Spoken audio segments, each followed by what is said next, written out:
सो एक induction generator कितने type का होता है, कैसे वर्क करता है, ये हम देख चुके हैं। ठीक है, self excited induction generator, separately excited as well as doubly excited induction generator हम पढ़ चुके हैं। ओके, फिर हमने एक और पढ़ा था DFIG, डबली फेड इंडक्शन जनरेटर, ये हम पिछली क्लास में पढ़ चुके हैं। अब क्या छोटे छोटे टॉपिक बचे हुए हैं जो कंपटीशन एग्जाम के अंदर बहुत, इनमें से न्यूमेरिकल तो नहीं आता लेकिन छोटी छोटी चीजें आती हैं, ऑब्जेक्टिव क्वेश्चंस बहुत, मतलब आपकी छोटी छोटी कॉन्सेप्ट्स बची हैं, तो वो आज हम कवर करने वाले हैं। जो है उसको हम कहते हैं special rotor construction of squirrel cage induction motor. Okay, special rotor construction of squirrel cage induction motor. हम पढ़ चुके थे कि भाई दो टाइप की अपनी मोटर होती हैं, इंडक्शन मोटर होती हैं, कौन कौन सी, स्क्विरल केज और slip ring induction motor. Okay, तो उन दोनों की कंस्ट्रक्शन में हमने इक्वली पढ़ा था कि भाई कंस्ट्रक्शन कैसा है, कौन कब बेनिफिशियल। अगर आपको याद होगा कि डिफरेंस में there are two motors, that is squirrel cage induction motor और दूसरी SRIM slip ring induction motor, है ना। स्क्विरल केज इंडक्शन मोटर हो गई आपकी, और ये स्लिप रिंग इंडक्शन मोटर हो गई। क्या एडवांटेज था, स्टार्टिंग टॉर्क किसका ज्यादा था? अगर हम बात करें, अगर टॉर्क स्लिप कैरेक्टरिस्टिक्स हम बना रहे थे तो कुछ ऐसा आता था हमारे पास, सी दिस, ऐसा कुछ आया था, ये टॉर्क था। ओके, इस तरफ अपनी स्लिप और स्पीड, ऐसा कुछ था। तो हमारे साथ दिक्कत क्या थी कि जो 90% जो मोटर्स यूज आती हैं वो कौन सी यूज आती है, squirrel cage induction motor, because of its rugged construction and simple construction. जहाँ पे अगर याद होगा तो जो मेरा रोटर के जो बार्स हैं स्क्विरल केज इंडक्शन मोटर के अंदर, वो आपस में शॉर्ट सर्किट कर देते थे उनको, है ना। शॉर्ट सर्किट कर देते थे और आराम से उसमें करंट फ्लो करता था। ठीक है, this was the construction of squirrel cage induction motor. और स्लिप रिंग इंडक्शन मोटर हम बहुत रेयरली यूज करते थे, जहां पे मुझे जो टॉर्क थी, स्टार्टिंग टॉर्क, वो ज्यादा चाहिए। कैसे करते थे हम, क्योंकि हमने देखा था कि that starting torque is proportional to rotor resistance, ये हम डिराइव कर चुके हैं। Starting torque is proportional to rotor resistance, तो जितना रोटर रेजिस्टेंस ज्यादा होगा उतना मेरी स्टार्टिंग टॉर्क ज्यादा होगी। ठीक है, तो स्टार्टिंग जो रेजिस्टेंस, और हम इसको बता चुका था कि भी रेजिस्टेंस हम जब रनिंग कंडीशन में आ जाए तब रेजिस्टेंस हम कम चाहते ताकि लॉसेस कम हो।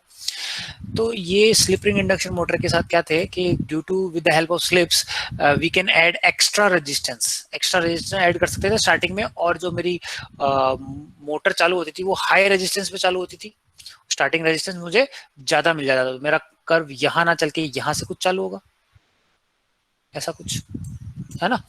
तो हमें स्टार्टिंग रेजिस्टेंस ज्यादा चाहिए, तो वो स्लिप रिंग इंडक्शन मोटर के लिए काम में आता था। बट और दूसरा, रनिंग कंडीशन के अंदर हम क्या करते थे, रोटर रेजिस्टेंस को हटा देते थे ताकि रनिंग में मतलब अपना I²R और कॉपर लॉसेस ना हो। ठीक है, this was the case of slip ring induction motor, but ये बहुत कॉम्प्लिकेटेड थी और लॉसेस भी ज्यादा था और महंगी भी बहुत है। हम 90% अभी ये यूज करें squirrel cage induction motor, but इसके साथ क्या दिक्कत है, it has low starting torque, है ना। और but it has good running characteristics, ये हम पढ़ चुके थे। स्क्विरल केज इंडक्शन मोटर के साथ क्या है, पुअर स्टार्टिंग कैरेक्टरिस्टिक्स, देखो टॉर्क बहुत कम है, बट रनिंग गुड कैरेक्टरिस्टिक्स, यानी जब एक बार रनिंग पे आ जाए फुल, अभी सिंक्रोनस स्पीड यहाँ पे रन करने लग जाए तो लॉसेस मेरे बहुत कम होंगे, क्योंकि इसका रेजिस्टेंस सारे शॉर्ट सर्किटेड हैं और हाई रेजिस्टेंस है नहीं। ठीक है, और बहुत सिंपल कंस्ट्रक्शन है। But slip ring induction motor के साथ हमारे पास क्या था, it has high starting it has good starting characteristics while it has poor running characteristics। इसका रनिंग कंस्ट्रक्शन पुअर था। ये सारी चीजें हम इनके कंस्ट्रक्शन में पढ़ चुके हैं, बस मैं आपको याद दिला रहा हूँ कि भी हमें करना क्या है। हम यहाँ पे क्या कर रहे हैं, special type of squirrel cage induction motor पढ़ रहे हैं। क्यों, मुझे इस स्क्विरल केज इंडक्शन मोटर के साथ दिक्कत क्या है, इसका जो स्टार्टिंग टॉर्क है वो बहुत कम है ना। तो उसकी वजह से बहुत सारी चीजें होती हैं इसके अंदर। एक होती है क्रॉलिंग, जो आज पढ़ने वाले हैं, क्रॉलिंग। एक होती है कॉगिंग। ये दोनों फिनोमेना सिर्फ और सिर्फ किसके अंदर होती है, स्क्विरल केज इंडक्शन मोटर के अंदर। क्यों, क्योंकि इसकी जो स्टार्टिंग टॉर्क है वो बहुत कम है। सो अब इसका कंस्ट्रक्शन तो हम चेंज कर नहीं सकते, मतलब जब मोटर स्टार्ट कर रही है तो उसमें एक्स्ट्रा रेजिस्टेंस तो ऐड कर नहीं सकते। तो क्या करेंगे, तो हम इसका जो कंस्ट्रक्शन है उसमें कुछ फेरबदल करेंगे ताकि मेरी जो स्टार्टिंग टॉर्क है वो अच्छी हो जाए। तो ये स्पेशल टाइप ऑफ मोटर्स हैं, उसको हम कहेंगे। तो हाई टॉर्क केज मोटर्स कहते हैं इनको। और ये सिर्फ और सिर्फ किसके अंदर, कंस्ट्रक्शन के अंदर मैं चेंजेस कर रहा हूँ, मॉडिफाइड कर रहा हूँ स्क्वेरल केज इंडक्शन मोटर के अंदर। क्यों? क्योंकि देखो ये squirrel cage induction motor has poor starting characteristics and excellent running characteristics. So we need to develop high torque cage motor which can produce high starting torque and can compete with the slip ring induction motor. ठीक है ना? अब हम जानते हैं कि running क्योंकि starting characteristics है वो बहुत कम देर के लिए काम में आता है, और रनिंग कैरेक्टरिस्टिक्स जब तक मोटर चलती रही है तब, तो इसलिए बेनिफिशियल जो मोटर है हमारे लिए वो कौन सी स्क्वेरल केज इंडक्शन मोटर है, क्योंकि हमें इसको नॉर्मली आपकी कांस्टेंट स्पीड पे रन करना है, और इसलिए रन कर रहे हैं, इसलिए इसका रनिंग कैरेक्टरिस्टिक्स क्या है, बहुत अच्छा है। बस इसके साथ दिक्कत है स्टार्टिंग कैरेक्टरिस्टिक्स, उसको इंप्रूव करना है, यानी स्टार्टिंग टॉर्क को इंप्रूव करना है। So to develop high starting torque we need to produce high resistance at the time of starting. भाई मैं बता चुका हूं torque is proportional to resistance, rotor का रेजिस्टेंस। तो अब मुझे स्टार्टिंग में ऐसा क्या करूं, मैं एक्स्ट्रा रेजिस्टेंस तो ऐड कर नहीं सकता, क्योंकि मेरे पास ऐसी एडवांटेज है ही नहीं जो एडवांटेज किसके पास थी, मेरे स्लिप रिंग इंडक्शन मोटर के अंदर। ठीक है, बट उसका कंस्ट्रक्शन थोड़ा महंगा था, it was not efficiently working when it was running it's at its full speed. ठीक है, तो ये सब चीजें, अब देखो स्टार्टिंग टॉर्क कैसे बढ़ाते हैं, तो उसके लिए दो कंस्ट्रक्शन है हम पढ़ेंगे, एक है डीप बार रोटर और दूसरा है double cage rotor. Okay, deep bar rotor और डबल केज रोटर क्या है, इसको देखो ढंग से समझते हैं। डबल केज और डीप बार क्या है,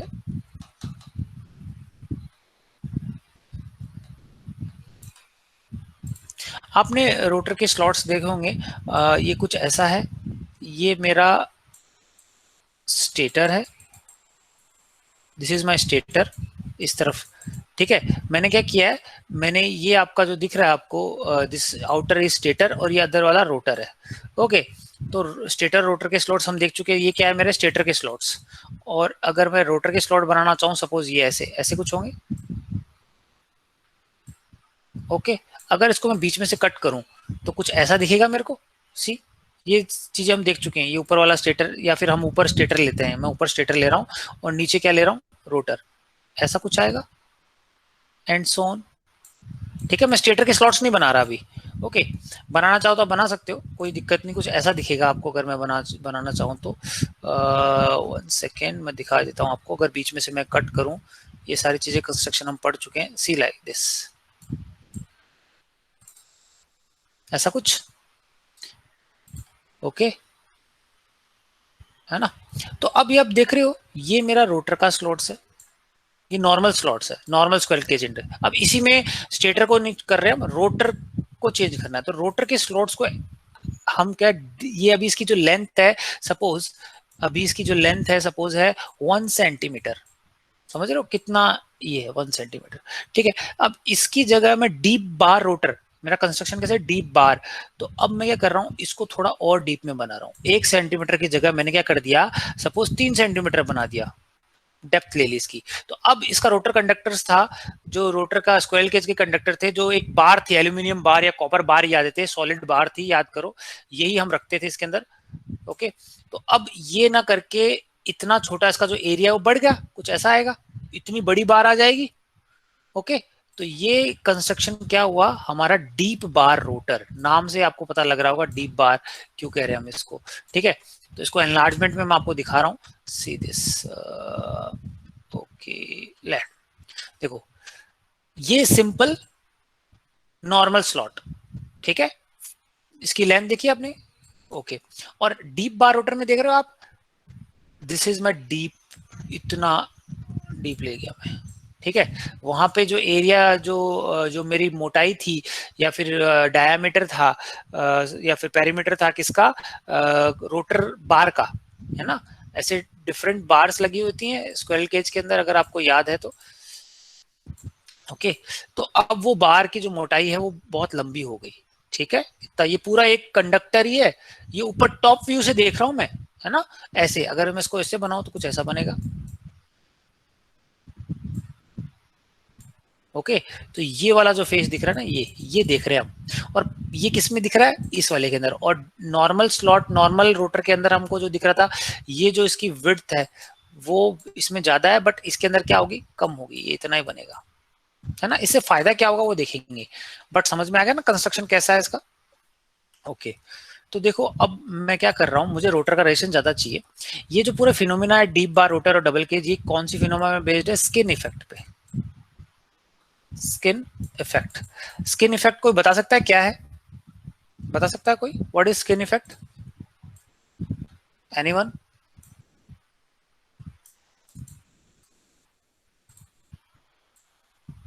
बताओ भाई। क्लास में हो कि नहीं, या सो रहे हो सब? एनीवन कोई बता सकता है what is skin effect?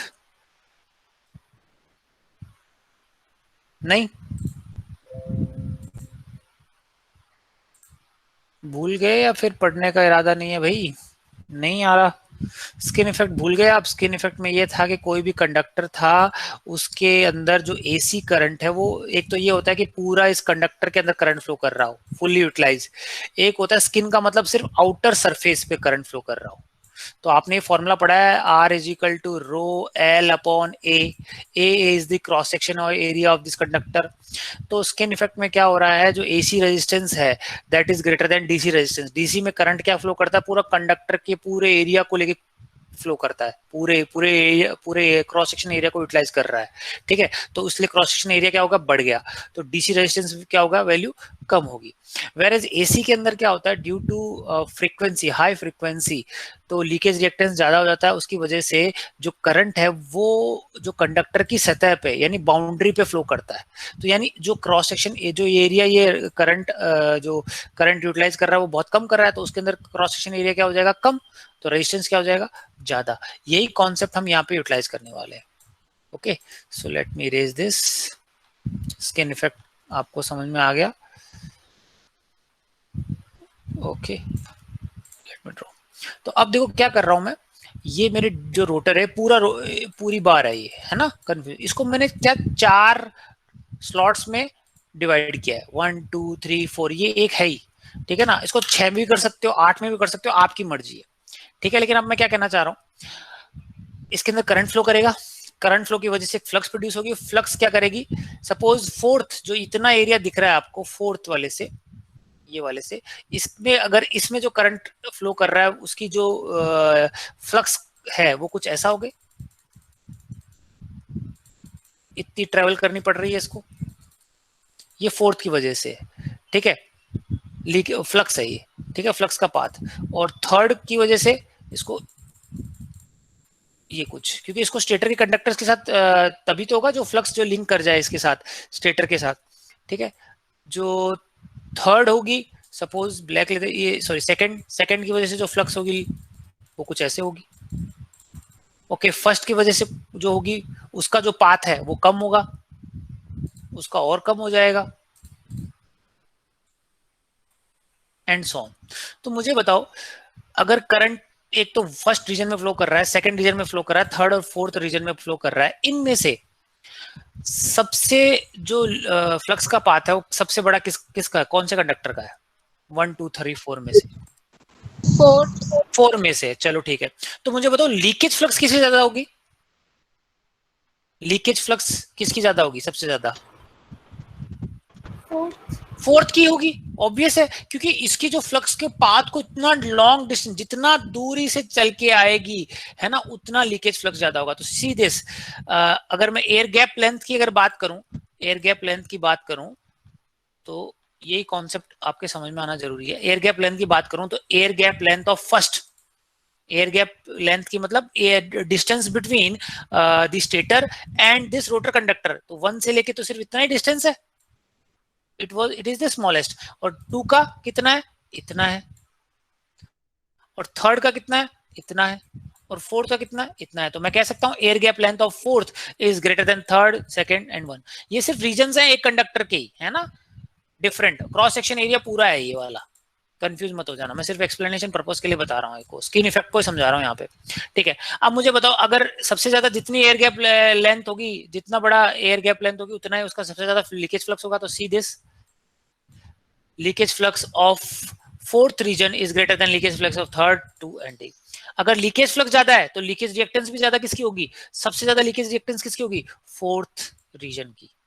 C, okay. ये समझ में आया इसमें कंडक्टर के अंदर कि सबसे ज्यादा जो लीकेज फ्लक्स होगी वो फोर्थ दूर है जो, और सबसे कम किसकी होगी, फर्स्ट रीजन की। ठीक है, इतना आप समझ में आ गया। तो देखो अब जब हमने मोटर की स्टार्ट करते थे, अगर आपको याद आ रहा है ड्यूरिंग स्टार्टिंग ये फॉर्मूला पढ़ा था हमने, this was the starting current and this was the current in the rotor and this was the torque developed. Okay, तो स्टार्टिंग रीजन के अंदर क्या था, अगर आपको याद आ रहा है स्टार्टिंग या फिर जो रीजन होता है या फिर नॉर्मल स्टार्टिंग रीजन ये था, sorry this valid for starting region और ब्रेकिंग रीजन। स्टार्टिंग रीजन कौन सा, ये वाला रीजन अगर आपको दिख रहा है। यहाँ पे स्लिप की वैल्यू कितनी है, 1, या फिर मैं कह सकता हूँ हाई थी। तो मैं कह सकता हूं अगर स्लिप की वैल्यू हाई है तो R2 डैश बाई ए और X2 डैश में क्या रिलेशनशिप होगा, X2 dash will be very much greater than R2 dash by S। तो R2 डैश बाई S को मैं नेग्लेक्ट कर दूंगा तो मेरी टॉर्क की इक्वेशन, इसको नेग्लेक्ट कर दूंगा तो मेरे टॉर्क की इक्वेशन क्या बच जाएगी, दिस। ओके, और करंट की अगर मैं बात करूं, ये नेग्लेक्ट हो जाएगा तो current will be V1 upon X2 dash का होल स्क्वायर का अंडर रूट, तो वो कुछ ऐसा बन जाएगा। ये सारी चीजें हम देख चुके हैं। ठीक है, this is the equation at starting. तो मैं कह सकता हूं जो स्टार्टिंग करंट होगा, ये मेरा स्टार्टिंग करंट ही तो होगा रोटर का, starting current depends on the leakage reactance. ये X2 डैश क्या है, लीकेज रिएक्टेंस ही है। तो मैं कह सकता हूं स्टार्टिंग रिएक्शन जो स्टार्टिंग करंट है that is inversely proportional to leakage reactance. तो मुझे बताओ लीकेज रिएक्टेंस अगर ज्यादा है तो करंट क्या होगा, कम होगा। यही कॉन्सेप्ट मैं यहाँ यूज कर रहा हूँ। देखो अब स्टार्टिंग के अंदर मुझे बताओ एट स्टार्टिंग मेरा यही सर्किट बनेगा, सी दिस आर है ना, स्टार्टिंग के अंदर V अपॉन और दिस, और स्टार्टिंग के अंदर X2 dash is very much greater than R2 dash by S, क्योंकि स्लिप की वैल्यू 1 लिख दी, यहाँ पे R2 डैश बाई S आता था, स्लिप की वैल्यू 1 हो जाती स्टार्टिंग में। ठीक है, तो starting current is V1 upon X2 dash. तो मुझे बताओ अगर लीकेज रिएक्टेंस जिस भी एरिया का, जिस भी रीजन का लीकेज रिएक्टेंस ज्यादा होगा तो स्टार्टिंग करंट क्या होगा, कम होगा। तो मुझे बताओ 1 2 3 4 के अंदर मैक्सिमम करंट कौन से रीजन में फ्लो करेगा स्टार्टिंग में, 1 2 3 4 में बताइए। 1 में करेगा, क्यों क्योंकि इसका लीकेज रिएक्टेंस सबसे कम है, और सबसे कम कहां फ्लो करेगा, फोर्थ में। तो मैं कह सकता हूं मेरा मेजरली 90% करंट कहां फ्लो कर रहा है, इस सिर्फ रीजन 1 के अंदर, जबकि मेरे को करंट कहां, पूरा करंट के लिए पूरा कंडक्टर अवेलेबल है, करंट इस डायरेक्शन में आ रहा है, बस इतना में घूम रहा है। ये नीचे वाले 2 3 4 वाले रीजन में तो फ्लो ही नहीं कर रहा। This is skin effect only. और या फिर मैं इसको स्किन इफेक्ट की तरह से भी कर सकता हूं कि भाई जब मोटर स्टार्ट करती है तो जो रोटर की फ्रीक्वेंसी वो क्या होती है, SF होती है। फ्रीक्वेंसी, सप्लाई फ्रीक्वेंसी कितनी है, 50 हर्ट्ज। तो स्टार्टिंग के अंदर स्लिप की वैल्यू कितनी होती है, 1, तो रोटर की फ्रीक्वेंसी कितनी हो जाएगी, 50 हर्ट्ज। 50 हर्ट्ज है तो लीकेज जो फ्लक्स है, लीकेज रिएक्टेंस डोमिनेट आएगी जितनी हाई फ्रीक्वेंसी होगी, क्योंकि जो लीकेज रिएक्टेंस है फ्रीक्वेंसी पे डिपेंड करती है। तो मैक्सिमम करंट यहाँ फ्लो करेगा।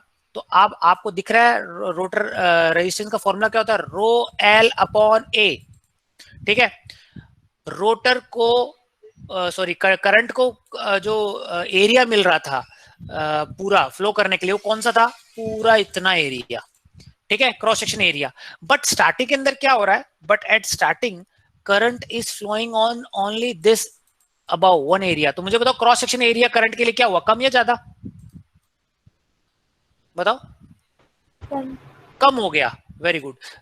मेरा एरिया, क्रॉस सेक्शन एरिया कम हो गया, तो रोटर का रेजिस्टेंस क्या हो गया, R2 डैश बढ़ गया, ज्यादा हो गया। तो इस देखा आपने, इस डीप बार रोटर की वजह से स्टार्टिंग जब मैं मोटर को स्टार्ट कर रहा हूं तब मुझे रेजिस्टेंस क्या चाहिए, ज्यादा चाहिए। क्यों, क्योंकि torque is proportional to rotor resistance, और rotor resistance because of such design मुझे स्टार्टिंग में रोटर का रेजिस्टेंस ज्यादा मिल रहा है, तो टॉर्क भी क्या मिलेगी मुझे, ज्यादा मिलेगी। तो स्टार्टिंग टॉर्क मैंने क्या कर दी, इंक्रीज कर दी।